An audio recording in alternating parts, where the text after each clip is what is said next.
welcome to another fine episode of Solid State Cinema with your host, Terry at D-Lab. Today, we're working on a solid state Marshall amp, and you know what it doesn't have in it? Tubes. We don't need tubes because we can put little parts in there, and if you use a magnifying glass, you can see them. They're about the size of the tip of that pencil, okay? That's why I love working on this stuff. Let me show you what's wrong with it.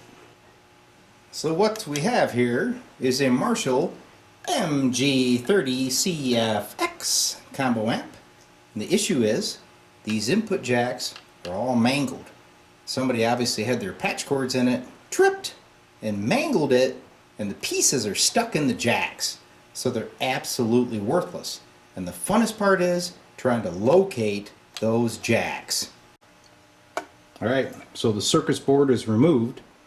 Here's the two jacks in question. I don't know if you can actually see it. We'll do a little zoomerino here.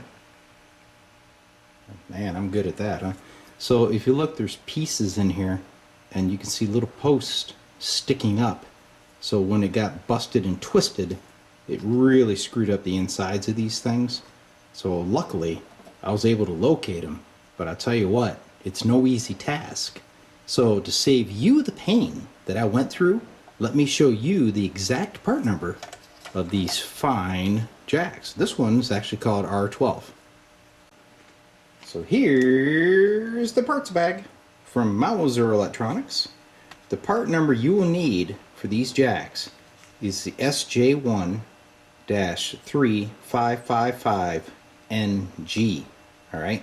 It took me 3 times to order these dumb things before I got the right part number, because the data sheet is like totally out there.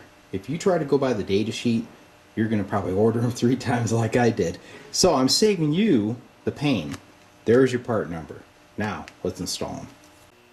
So what I'm going to do is show you 2 methods for changing out these little itty bitty jacks. Alright, see those pins? They're like an 1/8 of an inch apart. Very tiny, very small stuff, which is my favorite, of course, as you know. I'd rather be working on an old crusty fender that has some like 1/4 inch spades with holes, and I put my wire through and wrap it and hit it with a soldering iron, right? That's what I'd rather be doing. However, this is a solid state cinema.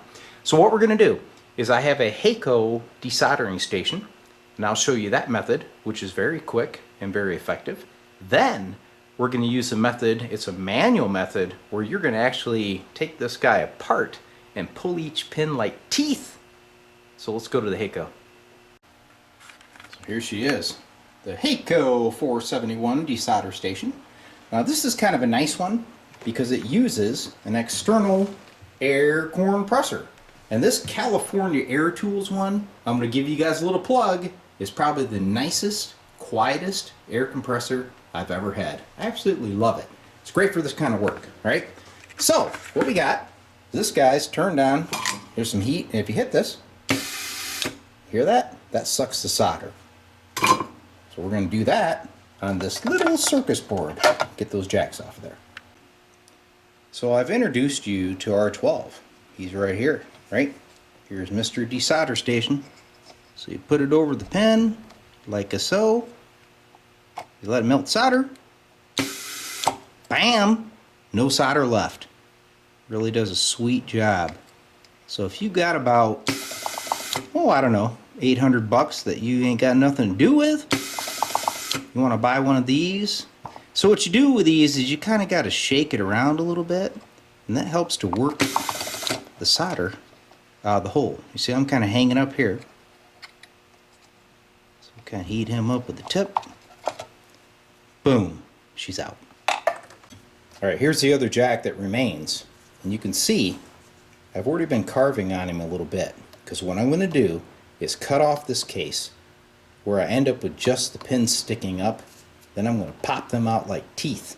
What you don't want to do is get underneath and heat this thing up and start rocking this jack until it pops off, because by then you've already damaged the foils. Okay, so this is a good way to do it.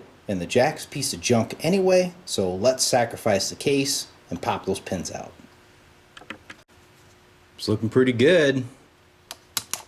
Look at all them little parts flying out of there. And it really doesn't matter you're not going to hurt nothing. You might get a piece of plastic in your eye. But you can see I'm getting down to the pins, okay? These come apart really well, but don't try to put it back together, right? I'll let you know when I get to the pins. So there we are. This is what's left of the other jack. Just a bunch of metal, okay? But they're all separated, and this will be very easy now to unsolder. We'll just heat the bottom, pluck them out, clear the holes, you're ready to go.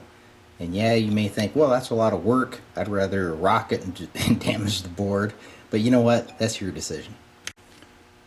So what you got to do now is find your little piece of metal, heat up your pin,